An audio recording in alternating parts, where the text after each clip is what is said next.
Hello everyone, welcome back to our YouTube channel AR study classes. हम पढ़ रहे हैं जियो टेक्निकल इंजीनियरिंग, जिसमें हमारा चल रहा है यूनिट नंबर 3 और यूनिट 3 के हम कंसोलिडेशन चैप्टर पढ़ रहे हैं, जिसमें हमारा लास्ट टॉपिक चल रहा था तरजागी 1D कंसोलिडेशन थ्योरी। लास्ट में हमने क्या देख लिया था, पूरा इसका जो इन्होंने अपना थ्योरी दिया था और क्या इक्वेशन निकाला था ये देख लिया था।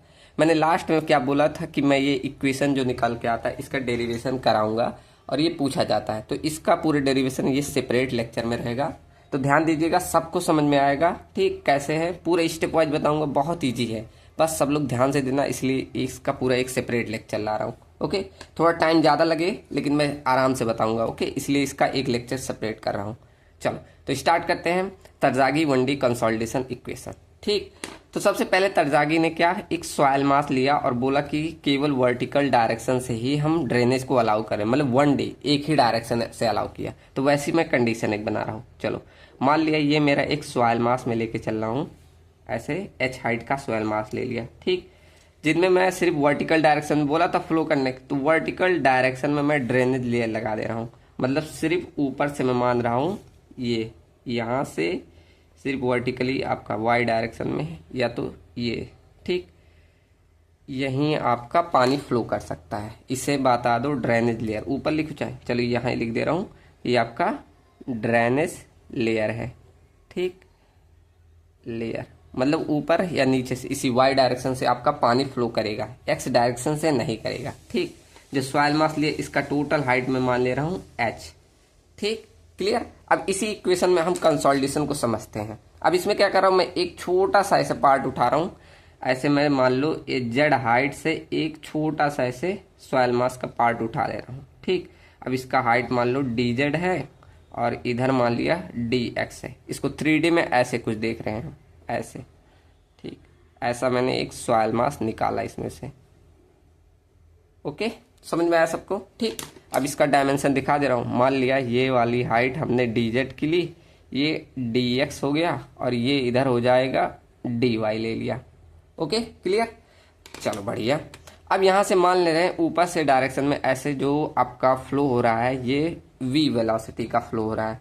तो यहाँ से जब v वेलोसिटी का फ्लो हो रहा है और ये dz मतलब डिस्टेंस ट्रेवल करके आएगा, तो निकल के यहाँ पानी कितना निकलेगा, हम मान के चलते हैं v प्लस इसका पार्शियल डेरिवेटिव करोगे तो del v by del z into D Z.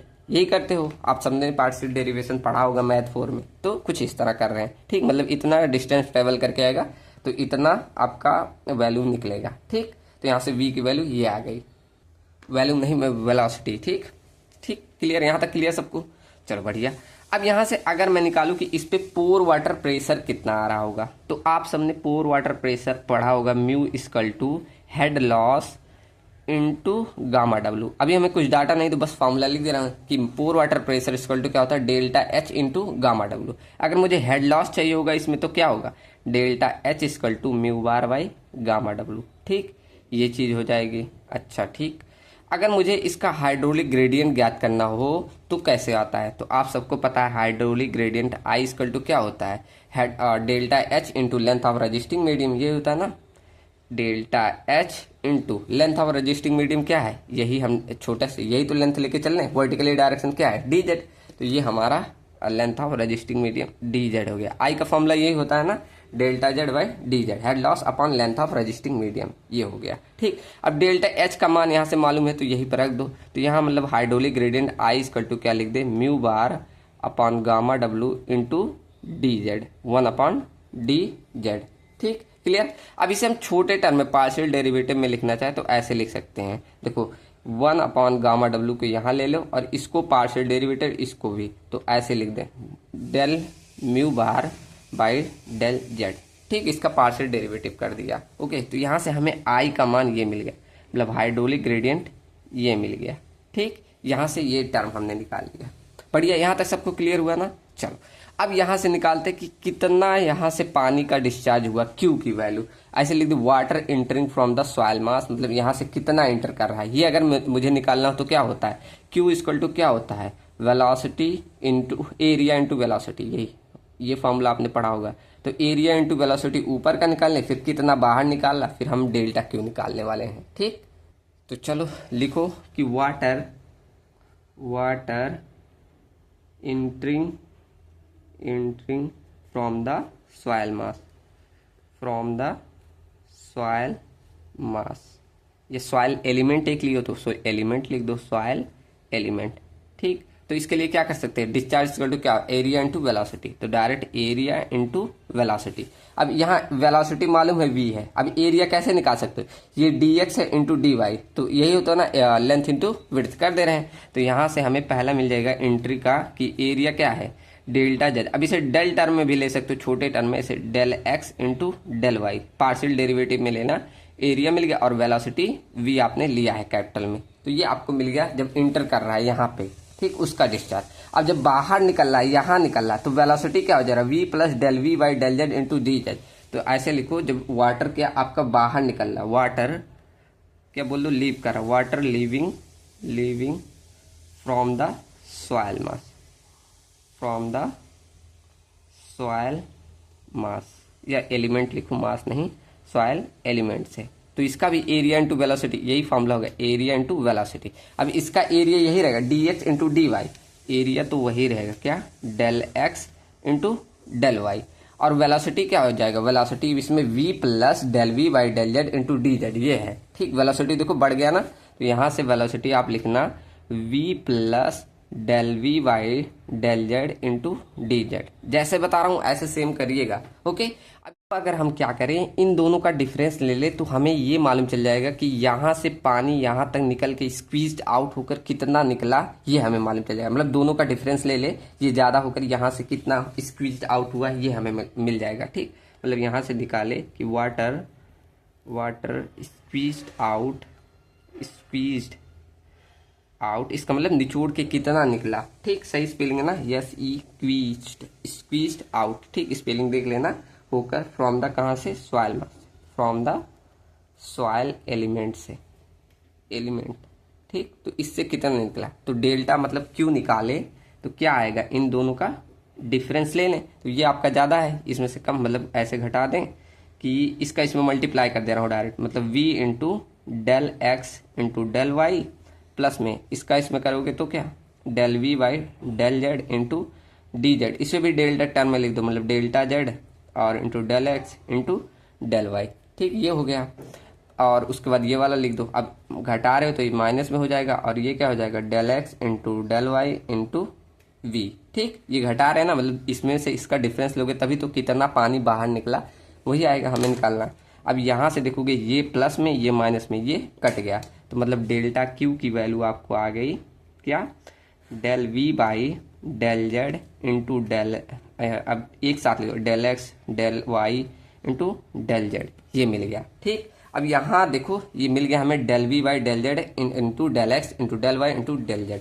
अब यहाँ एक चीज़ हम लगा दें, अगर डार्सी लॉ, ठीक, तो डार्सी लॉ क्या होता है, डार्सी लॉ तो आपने पढ़ा है, Darcy law K is directly proportional to आई।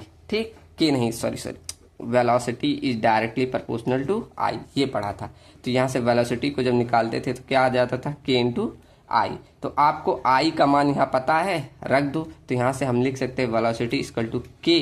अब देखो आई का मान पता है ना, हाइड्रोलिक ग्रेडियंट, तो के इंटू 1/γ और ब्रैकेट में del mu by del Z, ये ऊपर बार लगा देना। तो यहाँ से v का मान मालूम चल गया, तो v का मान सिंपल ला के यहीं रख दो। मतलब एक बार मैं इक्वेशन इधर लिख दूँ, एक सेकेंड, देखो यहाँ आप कर रहे हैं, यहाँ वही जो हमें इक्वेशन मिला और v का जो मान निकाला, v का मान क्या निकाला था, ये ना, k by gamma w bracket में del mu by del Z, यहाँ लिख दिया। अब v का मान सिंपल मुझे यहीं पे रखना है, जो v की वैल्यू है इस पे लाके पुट कर दो। तो यहाँ जब रखोगे तो यहाँ देखो del upon del z into में v के स्थान पे हम ये रख रहे हैं क्या, k by gamma w bracket में del u by del Z, और ये हो जाएगा del x into del Y into del Z, ये हो जाएगा। चलिए तो देखो कहाँ तक पहुँचे, ये हमारा हमने v का मान यहाँ रख दिया। ओके, अब देखो ये जो डेल है इसके साथ ले आए, ये वाला टर्म इसके साथ, मतलब यहाँ ऐसे लिख सकते हैं del square u by del, और ये डेल जेड मतलब डेल जेड का स्क्वायर हो जाएगा into k by gamma w और ब्रैकेट में del x into del Y into del Z, ये आ गया। ठीक, क्लियर ना। अब यहाँ इसे ऐसे लिख दे रहा हूँ, काम आएगा बाद में, k by gamma w into bracket में डेल स्क्वायर यू बार, ये हाँ यू जहाँ ऐसे ऊपर बार लगा देना, डेल जेड का स्क्वायर और इंटू में del x into del Y into del Z. ये आपको मिल गया डेल्टा क्यू की वैल्यू, पहली इक्वेशन। ठीक, क्लियर ना। अब ऐसे हम एक इक्वेशन और निकालेंगे, उसके बाद दोनों को कंपेयर कर देंगे। क्लियर ना। पहला इक्वेशन निकालना समझ में आया? एक बार मैं और समझा दे रहा हूँ। पहला इक्वेशन निकालेंगे, दो इक्वेशन निकाला जाता है, दोनों को कंपेयर कर देते हैं। ठीक, देखो कहाँ से शुरू किया हमने, एक सॉइल मास लिया, ऊपर देखा कि सॉइल मास में से हमने एक छोटा सा एलिमेंट लिया, उस पर हम देख रहे हैं कि वी वेलोसिटी से कोई पानी ऐसे जा रहा है, जब बाहर निकल रहा है तो उसकी वेलोसिटी इतनी हो जा रही है, v plus del v by del z into delta z. ठीक, मतलब डी जेड इतना हो जा रहा है। ठीक, उसके बाद हम जानते हैं कि पोर वाटर प्रेशर म्यू का मान होता है delta Z into gamma W, तो यहाँ से हमने डेल जेड का मान निकाल लिया। अब हाइड्रोलिक ग्रेडियंट मालूम है, hydraulic gradient I equal to इतना होता है, तो यहाँ डेल्टा जेड रखे तो हमें ये वैल्यू मिल गई, मतलब आई का इक्वेशन ये मिल गया। ठीक, क्लियर ना। यहाँ से हमने डार्सी लॉ भी निकाल लिया इसी इक्वेशन के साथ से, जैसे डार्सी लॉ ये होता है, यहाँ आई का मान रख के हमने वेलोसिटी निकाल लिया। क्लियर। अब यहाँ देख रहे हैं कि जब वाटर इंटर कर रहा है तो उसका वेलोसिटी कितना है और जब आउट कर रहा है तो कितना हो रहा है। ठीक, वो देख लिया। उसके बाद दोनों का डिफरेंस निकाले हमने, ये मिल गया और वहां पर डायरेक्टली लाकर v का मान रख दिया, ये v के स्थान पे रखा। जब v के स्थान पे रख देंगे तो आपको वो इक्वेशन मिल जाएगी डेल्टा क्यू। अब एक डेल्टा क्यू हम और निकालेंगे। ठीक, उसके बाद दोनों को कंपेयर कर देंगे। ठीक, अब यहाँ मैं कुछ फॉर्मूलेज आपको रिमेम्बर करा रहा हूँ, वहीं से ये निकलेगा। जैसे पहला फॉर्मूला आपने जब पहली यूनिट पढ़ाया था तब आपने पढ़ा था कि वी एस मतलब सॉलिड वॉल्यूम, वी एस मतलब सॉलिड वॉल्यूम यही होता है ना। तो इसका फॉर्मूला पढ़ा था वी अपान 1 प्लस ई नॉट। ई नॉट बोले या ई बोले एक ही बात है। ठीक, ई नॉट मतलब इनिशियल वाइड रेशियो। ठीक, तो ये आपने पढ़ा होगा कि आपका solid volume of solid equal to v upon 1 plus E naught, ये पढ़ा। ठीक, पढ़ा है। ओके, अब एक आपको एजम्पशन पढ़ाया था कल कि जब भी हम क्या करते हैं तरजागी मतलब तरजागी कंसोलिडेशन थ्योरी पढ़ते हैं तो उन्होंने एक एजम्पशन लिया था, क्या, फुली सैचुरेटेड कंडीशन लिया था ना। मतलब ऐसे लिख सकते हो कि जब भी इन कंसोलिडेशन तरजागी ने क्या कंसिडर किया, ऐसे पूरा लिख लें तरजागी, हालांकि लिखा है पूरा तरजागी कंसीडर्ड क्या कंसीडर किया कि डिग्री मतलब फुली सैचुरेटेड, मतलब यहाँ एस की वैल्यू उन्होंने 1 ले ली, मतलब 100% सैचुरेशन का मतलब यही होता है। ठीक, तो यहाँ से अगर मैं बोलूँ degree of saturation s equal to क्या होते हैं, तो आप बोलेंगे volume of water divided by volume of void, ये फॉर्मूला होता है। तो जब इसकी वैल्यू 1 हो गई तो क्या मैं बोल सकता हूँ वॉल्यूम ऑफ वाटर बराबर वॉल्यूम ऑफ वाइड के है, तो आप बोलेंगे हाँ। ठीक, यहाँ तक क्लियर। ओके, चलो अब यहाँ एक फॉर्मूला और बता रहा हूँ। आपने पढ़ा वाइड रेशियो ई, अब यहाँ ई नॉट लिख रहा हूँ तो ई नॉट ही लिख दे रहा हूँ। ठीक, तो E naught equal to volume of void divided by volume of solid, आपने पढ़ा था पहली यूनिट में। वाइड रेशियो इक्वल टू क्या होता है, volume of void to the volume of solid, ये होता है। ठीक, तो यहाँ से अगर मैं बोलूँ कि volume of void equal to क्या, मैं ऐसे लिख दूँ, यहाँ इसको रोक के v s into e naught लिख दूँ, कोई दिक्कत नहीं। चलो बढ़िया। ठीक, तो यहाँ से हमें क्या मिल गया, वॉल्यूम ऑफ वाइड का मान। ओके, ठीक है। और यहाँ अभी मैंने प्रूव किया कि वॉल्यूम ऑफ वाटर बराबर मैं लिख सकता हूँ, मतलब वॉल्यूम ऑफ वाइड बराबर वॉल्यूम ऑफ वाटर लिख सकता हूँ। तो क्या एक इस इक्वेशन के साथ से मैं ऐसे बोल दूँ कि वॉल्यूम ऑफ वाटर बराबर we s into e not के है, आप बोलेंगे हाँ लिख सकते हैं। ठीक, अच्छा अभी यहाँ ऊपर बोला कि v s equal to v upon 1 plus E naught होता है, तो वी एस के स्थान पे मैं ये रख दूँ, वी एस के स्थान पे ये रख दे रहा हूँ वी अपॉन 1 प्लस ई नॉट इंटू में ई नॉट, ये रख दे रहा हूँ। ठीक, यहाँ तक किसी को डाउट नहीं, चलो बढ़िया। तो यहाँ से ये हमारा फॉर्मूला हो गया, ऐसे लिख दो इसको ई नॉट अपॉन 1 प्लस ई नॉट इंटू में वी। ठीक, ये हमें फॉर्मूला मिल गया क्या, वॉल्यूम ऑफ वाटर का। ठीक, क्लियर, चलो बढ़िया। यहाँ तक सबको समझ में आया ना कि ये हमें मिल गया वॉल्यूम ऑफ वाटर। अब आपने सबने पढ़ा होगा कि आपका डिस्चार्ज Q इक्वल टू आपने पढ़ा होगा volume of water divided by total time, मतलब कितना पानी फ्लो हो रहा है और एक टाइम के रिस्पेक्ट में। ये आपने फ्लूइड में फॉर्मूला पढ़ा होगा, Q equal to small q लिखो कैपिटल Q लिखो, ऐसे पढ़ा होगा। ठीक, तो इसे अगर मैं छोटे टर्म में देख रहा हूँ एक छोटे से एलिमेंट में, तो ऐसे लिख दो डेल्टा वी डब्ल्यू डिवाइडेड बाई डेल टी लिख दे रहा हूँ। ठीक, बस अब यहाँ डेल्टा V का मान आपको मालूम है, VW का बस यहाँ लाकर रख दो। तो इधर आए, इधर आओ और रख दो। ठीक, बस प्रोसीजर आप समझते गए, आ गया आपको। ठीक, तो क्या हमें मिला, Q इक्वल टू मिल गया, Q इक्वल टू क्या मिला यहाँ del V by del t. अब वी डब्ल्यू का मान हमें मालूम है, रख दो, क्या मालूम है, डेल अपॉन डेल टी, और इंटू में लिख दे रहा हूँ ई नॉट अपॉन 1 प्लस ई नॉट और इंटू में वी। ये हमें मिल गया क्यू का मान। ठीक, क्लियर, यहां तक किसी को डाउट? चलो बढ़िया।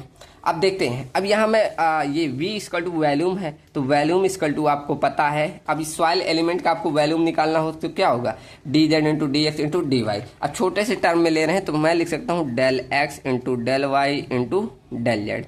ये वैल्यूम इक्वल टू, मतलब फाइनली यहाँ लिखना चाहूँ del upon del T into में ई नॉट अपॉन 1 प्लस ई नॉट और इंटू में v के स्थान पे मैं लिख सकता हूँ क्या, del x into del Y into del Z. ये हमारा मिल गया यहाँ तक क्यू बराबर।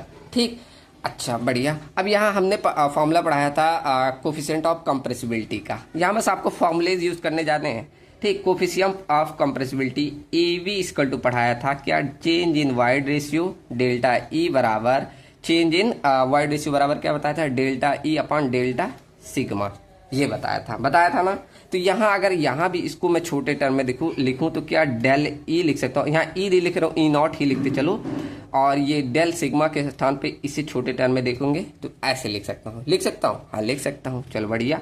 तो क्या अगर मुझे ये डेल ई के स्थान पे इसको इधर भेजा, मतलब फाइनली ये फॉर्मूला अगर मैं ऐसे लिख दूं, a v equal to del sigma e naught upon del sigma, ये लिख सकता हूँ। इसको अगर इसकी वैल्यू चाहिए, मतलब डेल सिग्मा ई नॉट बराबर, इसको इधर भेज दो, मतलब a b upon del sigma लिख सकता हूँ, हाँ लिख सकते हैं। ओके, यहाँ से अब ये चेंज भी होता है तो यहाँ ये माइनस रहता है, इसे माइनस लगा दो, आपको लगाना हो। ठीक, ये माइनस भी लगा सकते हो, जैसे ये आपने पढ़ा होगा ना, यहाँ माइनस ऐसे रहता है तो माइनस भी आप लगा सकते हो। ठीक, तो यहाँ हमें मिल गया डेल सिग्मा नॉट बराबर माइनस का a b into del sigma, ये मिल गया। ठीक, अब यहाँ एक रिलेशन होता है, ये ध्यान रखना। यहाँ मतलब टर्म आपको लाइन लिखा होगा, मतलब लिखवाया था, तो वहाँ आपने अगर ध्यान दिया कि जैसे जैसे आप स्ट्रेसेस बढ़ाते जाते पोर वाटर प्रेशर घटता जाता है। ये मैंने पहले भी पढ़ाया है कि जैसे जैसे स्ट्रेसेस आप मतलब सिग्मा की वैल्यू अगर बढ़ाते जाओ, डेल्टा सिग्मा अगर बढ़ाते जाओ, तो वैसे वैसे स्ट्रेसेस मतलब डेल्टा म्यू मतलब पोर वाटर प्रेशर स्ट्रेसेस म्यू की वैल्यू घटती जाती है। तो मैं क्या एक रिलेशन लिख सकता हूँ कि जैसे जैसे आपका डेल्टा यू का मान बढ़ता डेल्टा यू लिखा हूँ, डेल्टा सिग्मा का मान बढ़ता जाएगा वैसे वैसे पोर वाटर प्रेशर घटता जाएगा। ये एक रिलेशन होता है, ध्यान रखना।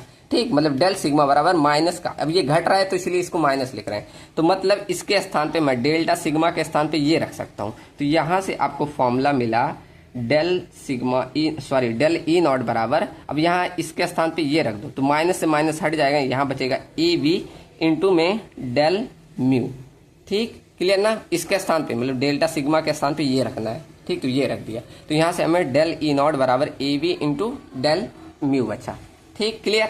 अब यहाँ सिंपल आपका है, अब देखो ये यहाँ से मल्टीप्लाई करोगे तो इसके मतलब अब यहाँ ये इक्वेशन लाओ फिर से, ये हमने सारी कैलकुलेशन करके ये मेन हमारा ये था। ठीक, अब यहाँ लग दो, डायरेक्ट हमें डेल्टा क्यू बराबर मिल जाएगा डेल, अब यहाँ डेल ई नॉट के लिख दे रहा हूँ, चलो del e naught upon del T into में 1/1 प्लस ई नॉट ब्रैकेट में del x into del Y into del z. अब यहाँ डेल ई के स्थान पे ये रख दो, क्या मिल जाएगा, a b into del mu upon में डेल टी, और ये हो जाएगा 1/1 प्लस ई नॉट, और ये हो गया del x into del Y into del Z. ये इतना हो गया। ठीक, अब देखो अब क्या करते हैं, अब यहाँ आपको इक्वेशन मिल गई। अब यहाँ देखो इसको ऐसे लिख दें, एक काम करें, इसको del mu by del T और इसको यहाँ भेज दो ऐसे एक ब्रैकेट में a b upon 1 plus E naught, और ये हो जाए del x into del Y into del z. मतलब बस थोड़ा सा अरेंज किया हूँ। ओके, ये आपका आ गया इक्वेशन नंबर 2। ठीक, तो यहाँ से हमें मिल गया डेल्टा क्यू बराबर ये। ठीक, ये हमारा इक्वेशन 2 मिल गया। और इक्वेशन 1 आपका क्या आया था, देखो इक्वेशन 1 हमने कहाँ निकाला, ये रहा, यहाँ हमने निकाला डेल्टा क्यू बराबर के अपॉन गामा डब्लू और ब्रैकेट में डेल यू का स्क्वायर बाई डेल जेड का स्क्वायर, और है del x into del Y into del Z. ये इक्वेशन 1 था। बस अब दोनों को इक्वल कर दो, ये और ये इक्वेशन। तो यहाँ हम क्या करते हैं, बाई इक्वेटिंग ऐसे लिख दो, equating both equation 1 and second, इन दोनों को इक्वेट कर देना है। ठीक, तो यहाँ देखो इक्वेट करोगे जब, तो del mu by del T और ब्रैकेट में a v by 1 plus E naught, और यहाँ आ गया del x into del Y into del z बराबर क्या, के अपॉन गामा डब्लू, और ये रहा डेल यू का स्क्वायर और डेल जेड का स्क्वायर ब्रैकेट में del x into del Y into del z. ठीक, तो यहाँ से ये टर्म कट गया। अब मुझे यही चाहिए del mu by del t equal to, बस यहाँ अरेंज करके आपका इक्वेशन आ गया। टफ था, बस थोड़ी सी ज़्यादा कैलकुलेशन है। ठीक, तो देखो कैसे अरेंज करते हैं। यहाँ हमें चाहिए डेल म्यू बाई, यहाँ del u by del T बराबर कर देंगे कुछ इस तरह। देखो अब इसको इधर भेजोगे, ठीक, तो ये उल्टा हो जाएगा, तो मतलब ये के साथ मल्टीप्लाई करके ऐसे लिखना, ऐसे के इंटू, ऐसे देखो जहाँ हो रहा है के बाई गामा डब्ल्यू नीचे लिख दे रहा हूँ, और बचा क्या, ये इधर भेज दो, तो 1 plus E naught by A V इधर आ गया, और क्या बचा इधर del mu square by del Z square. ठीक, del square U and del Z square. ठीक, ये इतना टर्म बचा।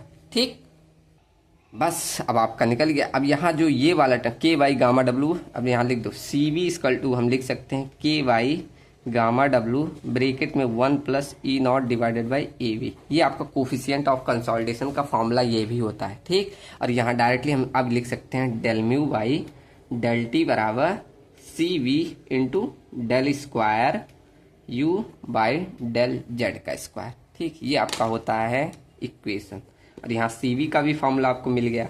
ठीक, तो इस तरह कुछ निकाला जाता है तरजागी 1D कंसोलिडेशन इक्वेशन। ठीक, और यहाँ सी वी क्या है, कोफिशिएंट ऑफ कंसोलिडेशन। चलो ऐसे लिख दे रहा हूँ, ये आपका कोफिशिएंट ऑफ कंसोलिडेशन है। ठीक, कंसोलिडेशन। ठीक, टर्म तो सबको मालूम है कि आपका परमेबिलिटी कोफिशिएंट होता है, गामा डेल्यू आपका यूनिट वेट ऑफ वाटर होता है, a b coefficient of compressibility. तो टर्म नहीं लिखवा रहा हूँ। ठीक, तो आशा करता हूँ सबको समझ में आया होगा। ऐसे डेरिवेशन नहीं आते, खुद से एक बार आप करना, जैसे जैसे मैं बताया हूँ, जो चीज़ें ऐसे एक बार दिमाग में बैठाना होगा। जब बैठ जाएगा तो आप खुद ब खुद एक बार पढ़ोगे, ऑटोमेटिक करते जाओगे। ठीक, ये 7 नंबर में पूछा जाता है, अगर आपने क्वांटम उठाया होगा तो देखा होगा। ठीक, इसलिए इसका एक सेपरेट वीडियो बना रहा हूँ, आप लोग प्रैक्टिस जरूर करिएगा। ठीक, चलो मिलते हैं नेक्स्ट वीडियो में। और डेरिवेशन समझ में आया कि नहीं जरूर बताना, अगर नहीं आया तो बताना, मैं और ईजीएस्ट वे में इसको डिलीट करके फिर से बताऊंगा। ठीक, चलो मिलते हैं नेक्स्ट वीडियो में। Thank you and thanks for watching.